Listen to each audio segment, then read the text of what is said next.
가만히 있으면 나 하나님께 택함받고 하나님 백성이니까 하나님 알아서 하시겠지 그러면 하나님도 알아서 가만히 아무것도 안 합니다. 그러니까 내가 준비를 해야 돼요. 하나님이 쓰실 만한 그릇으로 준비를 해 나가야 돼요. 그러니까 준비를 하려면 하나님께 합당한 사람이 되어야 되는데 다윗처럼 하나님이 마음에 맞는 사람이 되어야 되겠죠. 사울은 하나님이 안 쓰셨어요. 하나님이 다윗은 사용하셨어요. 다윗이 비록 왕이 되고 나서도 죄를 지었지만 그럼에도 불구하고 하나님께서는 끝까지 다윗을 사용하셨어요. 다윗의 일생을 한번 쭉 살펴보세요. 나랑 다윗과 뭐가 차이가 나나? 나는 다윗은 왕이고 나는 그냥 일반 백성이네 하고 그런 생각하지 마시고 영적인 눈을 열어서 다윗이 택함 받은 때부터 시작해서 왕이 이르기까지 죽을 때까지 어떠한 삶을 살아갔는지를 말씀을 읽으면서 쭉 보시고 그 말씀을 읽으면서 나는 지금 다윗의 어느 정도쯤 와 있을까? 다윗이 하나님이 쓰시려고 그렇게 갈고 닦고 연마시켜가면서 연단시켜가면서 어느 정도 자리 잡았을 때 하나님께서 쓰신 거 기억하시고 하나님께서 쓰실 만한 그것이 바로 준비하는 겁니다. 그런 준비된 사람이 되기를 주의 이름으로 축복합니다. 자, 여러분 주님 사랑하시죠? 주님 사랑하시죠? 그렇다면 여러분은 주님께 관심이 있다는 얘기입니다. 하나님이 여러분을 사랑하시는 줄 믿습니다. 주님이 여러분 사랑하시는 거 믿으시죠? 그렇다면 주님도 여러분에게 관심이 있다는 증거입니다. 왜냐하면 사랑은 관심에서 시작하거든요. 부모가 자식에게 사랑하는 건 말도 할 거 없겠지만 그 증거는 관심이 있는 거예요.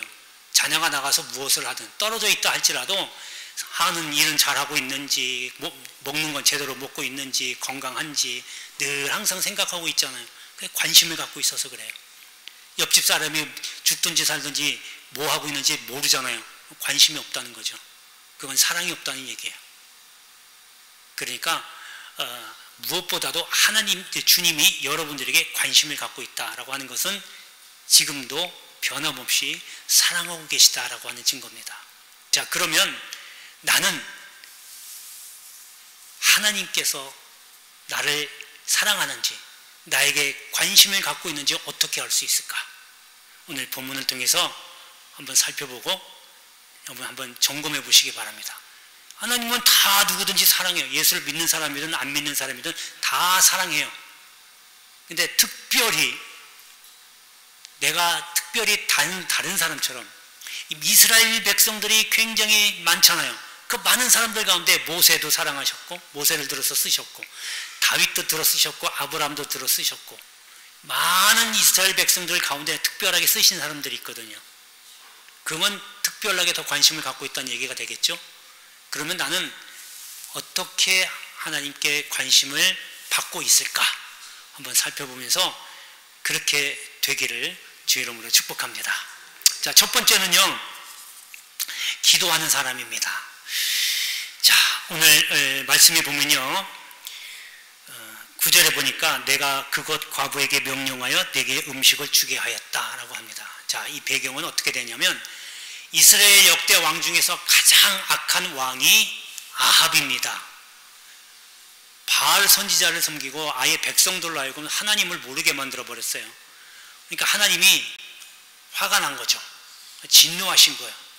그래서 하늘 문을 닫아버리고 3년 반 동안 비를 안 내리게 하십니다. 생각을 해보세요. 30일만 비가 안 와도, 하루만 비가 안 와도 중내산에 하는데 3년 반이라고 하는 엄청난 기간 동안에 비 한 덩어리 안 오는 거예요. 그러니까 이거 대단한 거죠. 그러니까 백성들이 다 도탄에 빠진 겁니다. 중내산에 하고 있는 거예요. 그런데 시돈이라고 하는, 시돈은요 우상을 섬기는 도시예요. 바닷가에 있는 도시인데 이스라엘하고는 좀 벗어난 지역이에요. 그 시돈이라고 하는 곳에 사르밧이라고 하는 동네가 있었어요. 거기에 살고 있던 과부 하나가 기도를 하는 거예요. 열심히 기도합니다. 그때 하나님이 응답하셔요.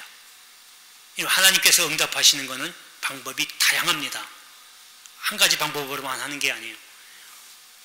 말씀을 듣다가도 지금 제가 드리는 말씀을 통해서도 여러분 표현을 안 해도 속에 짠 하고 오는 게 있어요. 찌릿하게 번개처럼 오는 게 있거나 아니면 망치로 꽝 하고 두들겨 맞는 듯한 그런 느낌을 받을 때도 있고 이거였구나 하고 그냥 무릎팍을 탁 치는 경우도 있어요. 이게 말씀을 읽다가도 말씀을 보다가도 찬양을 하다가도 듣다가도 이렇게 이런 일이 일어날 수 있어요. 이게 하나님의 응답이에요.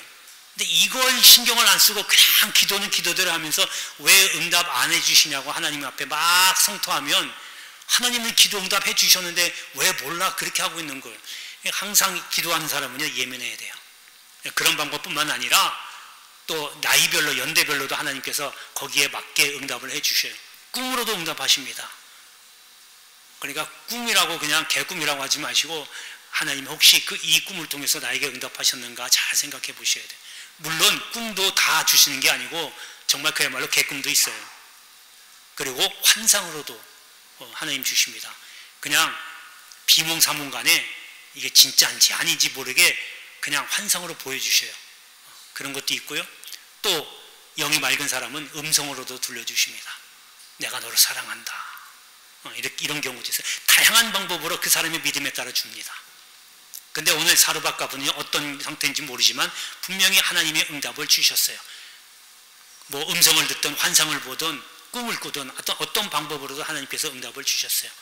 그래서 사르밧가브에게 너 이제 선지자 보낼 테니까 선지자를 대접하라. 여러분 기도하는 사람은요 반드시 하나님이 사명을 주십니다. 여러분이 혹시 사명 없어 사명 못 받았어 하면 기도가 부족한 거예요. 왜냐하면 하나님은 사람을 통해서 일하거든요. 물론 간혹 가다가 예외적으로 정말 0.001% 정도는 하나님이 직접 하시기도 하지만 거의 대부분은 사람을 통해서 일을 하셔요. 하나님이 기도 응답하려고 사람을 붙여주시는 거예요. 그 사람을 통해서 응답이 와요. 그 사람이 어떤 사람인지 생판 모르는 사람들도 우연히 만나다가 여러분들은 우연히 만났다고 했겠죠. 만나다가 그 사람을 통해서 응답을 받는 경우가 있어요. 하나님이 다 붙여주시는 거예요. 그 사람을 통해서 일하는데 그 일을 기도하는 사람에게 그 일을 맡기신다는 거예요. 그러니까 기도를 안 하면 하나님이 일을 안 하시는 거죠. 그 얘기는 뭐예요? 하나님이 기도하는 사람에게 관심을 갖고 있다는 거예요. 그래서 그 관심을 가진 사람에게 야 내가 좀 이런 일을 할 거니까 네가 좀 해라 라고 사명을 주고 맡기는 겁니다. 그렇다면 사명을 받은 여러분들은 사명을 감당해야 된다는 얘기는 뭐예요? 하나님의 일을 한다는 거예요. 하나님의 일을 안 하고 그냥 빈둥빈둥 놀고 강건도 불구하고 있다라고 하는 얘기는 정말 아직도 기도 안 한 사람이고 하나님께 사명을 받지 않은 사람이에요. 하나님과 관심이 멀어져 있다라고 하는 겁니다. 그거 하나님의 일을요 크게 생각할 필요 없어요. 뭐 거창하게 거대하게 나라와 민족을 위해서 내가 뭘 해야 돼. 여러분 그렇게까지 생각 안 해도 돼요. 교회 안에서 작은 일 하나 찾아봐도 교회 일을 하는 거예요. 다 교회에 관련된 일을 하는 건 하나님의 일을 하는 겁니다. 가다가 휴지 하나 주는 것도 하나님의 일이고요. 내가 차량 운전하는 것도 하나님의 일이고 내가 식사 때 가서 밥 한 거 퍼주는 것도 하나님의 일이에요.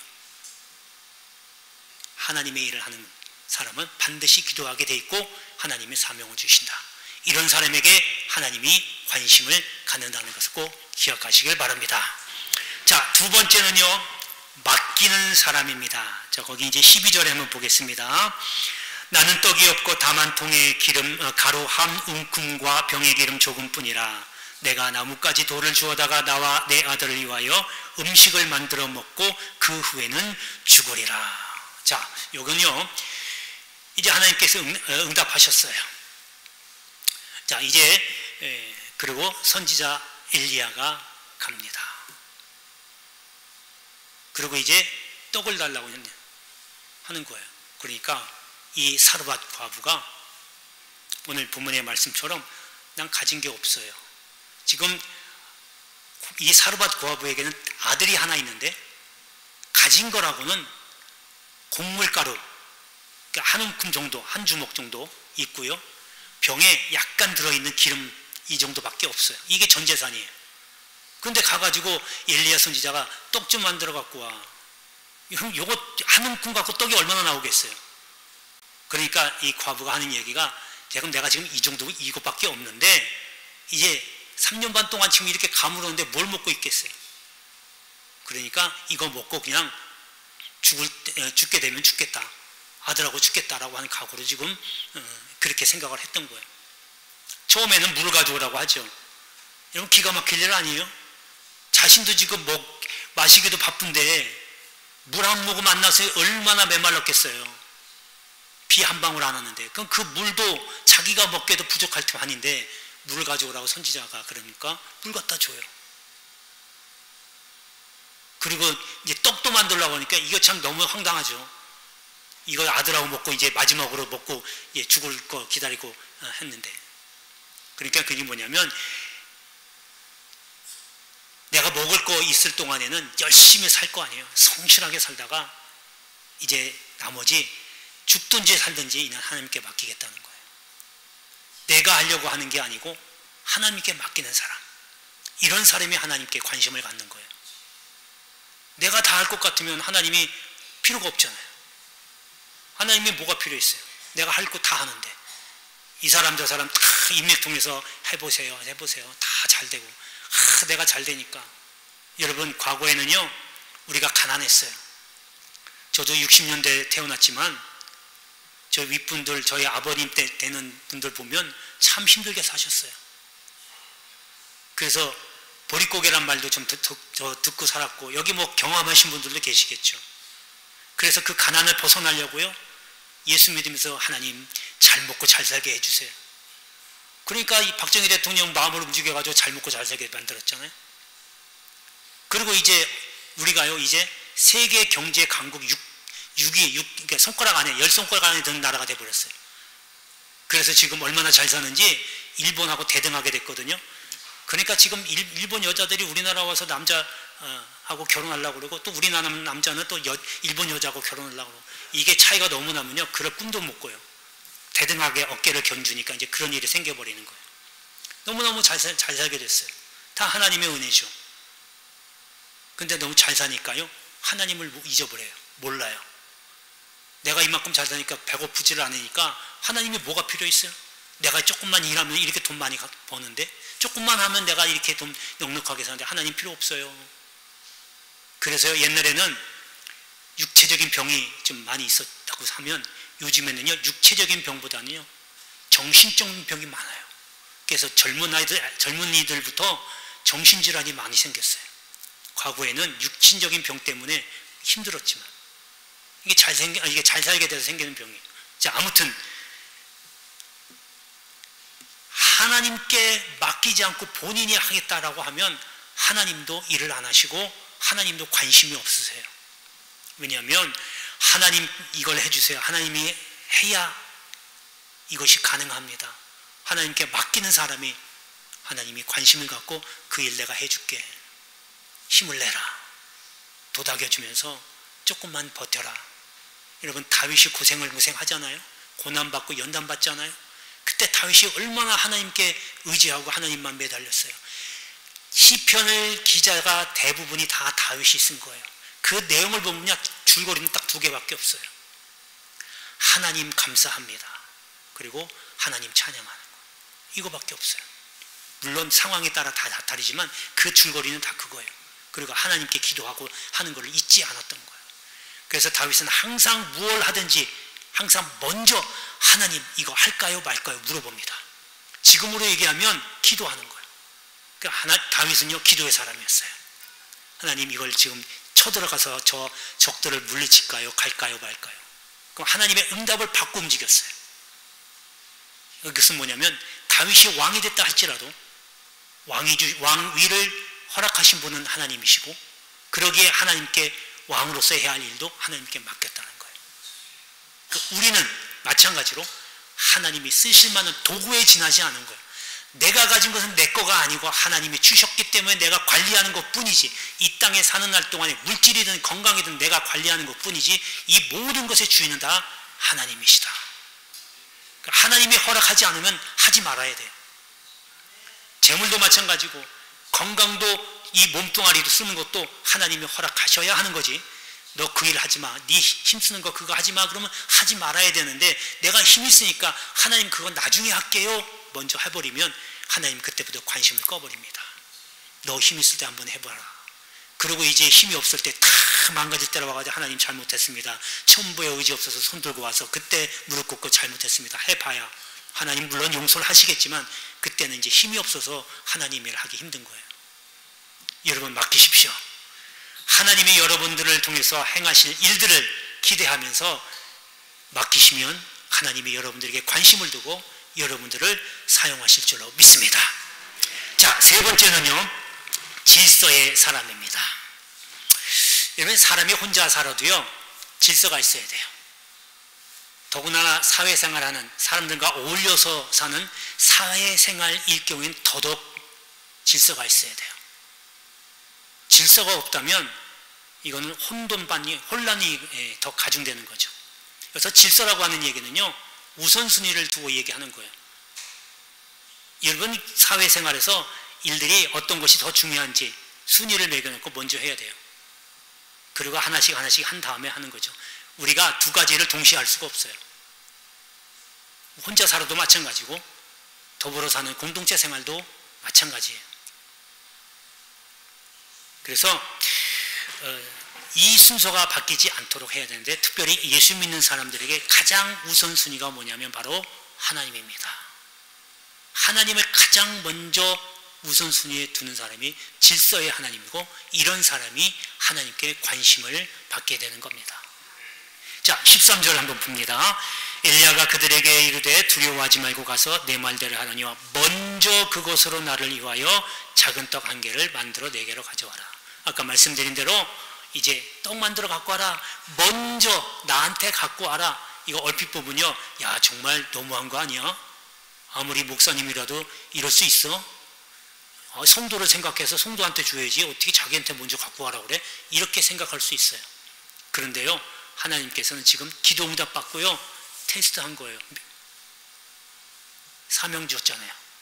그래서 이 사르밧 과부는요, 먼저 나한테 갖고 와라. 이 얘기는 먼저 하나님을 생각하라는 거예요. 주의 종에게 먼저 하는 것은 곧 하나님에게 먼저 하는 겁니다. 그랬더니 그 뒤에 나온 대로 그 흉년을 잘 이겨낼 수 있었다라고 하는 겁니다. 하나님을 우선으로 하는 사람에게 하나님이 관심을 갖는다. 꼭 기억하시기 바랍니다. 자, 이제 마지막 네 번째입니다. 네 번째는 순종하는 사람에게 하나님이 관심을 갖습니다. 여러분, 제사보다 나은 게 순종입니다. 사무엘 선지자가 얘기했잖아요. 순종이 제사보다 낫다. 그 얘기는 예배 드리는 것도 중요하지만 순종이 더 귀하다라고 하는 거예요. 그런데 순종하는 사람은요, 믿음이 있습니다. 반대로 얘기하면 순종 안 하는 사람은 곧 믿음이 없다. 이 얘기는 믿음이 죽었다라는 거 하는 거예요. 그러니까 순종은 곧 믿음이고 믿음은 곧 순종입니다. 그러니까 그 사람이 믿음이 좋으냐 안 좋으냐 말씀에 순종하는지 안 하는지 보면 알아요. 여러분, 세상 사람들이 하나님 말씀 순종하는 사람 있어요? 없잖아요. 착하게 살는지는 몰라도 하나님 말씀을 모르기 때문에 순종을 안 해요. 그 얘기는 뭐예요? 믿음이 없는 거예요. 하나님을 알아도, 주님을 알아도 말씀에 순종하지 않으면 그건 헛믿음이에요. 그래서 순종이 굉장히 중요한 겁니다. 자, 오늘 본문의 15절에 보면요, 그가 가서 엘리야의 말대로 하였더니, 엘리야 말대로라는 얘기는 13절과 14절의 그 이야기예요. 먼저 떡을 만들어서 주의 종에게 대접을 했더니, 그 14절에 그랬더니 하나님께서 약속하시잖아요. 엘리야, 내가 이제 말씀에 순종했으니 이 흉년이 끝날 때까지 곡물과 병의 기름이 떨어지지 아니하리라. 할렐루야, 할렐루야. 이거는 결론을 내리면요, 순종했더니 하나님의 기적이 일어났다, 그거예요. 지금요, 순종하기가 쉽지 않은 이유가 지금 내가 먹고 죽으려고 지금 요만큼 남아있는 거 이거마저도 지금 누구한테 주라고요? 하나님께 드리라는 거예요. 우리 같으면 어때요? 하나님 이거 내가 먼저 이게 먹을 게 없는데 이게 어떻게 하나님 드릴 게 없네요. 그럴 수 있어요. 근데 하나님께서 응답하셨잖아요. 사명 주셨잖아요. 순종했어요. 그것도 즉각 순종했어요. 하나님 좀 생각해보고요가 아니라 하나님 달라고 할 때에 바로 줬어요. 즉시 순종했어요. 자기 거 다 희생하면서. 여러분 그래서 순종은요 희생하지 않으면 순종하기 힘들어요. 그 얘기는 믿음 생활은 희생하는 생활입니다. 이게 신앙생활이에요. 내 거 손에 안 보고 이만큼도 손에 안 보려고 하면 여러분 믿음은 쳇바퀴 돌다 헛도는 거예요. 신앙생활은 곧 희생이고 이것이 곧 순종이다. 그러면 순종하는 사람에게 하나님이 관심을 갖고 그를 통해서 하나님이 놀라우신 기적의 역사를 일으키신다는 거 꼭 기억하시길 바랍니다. 여러분 순종을 해서 하나님이 여러분들을 쓰시는 그런 그릇으로 만들어가기를 주의 이름으로 축복합니다. 기도합니다.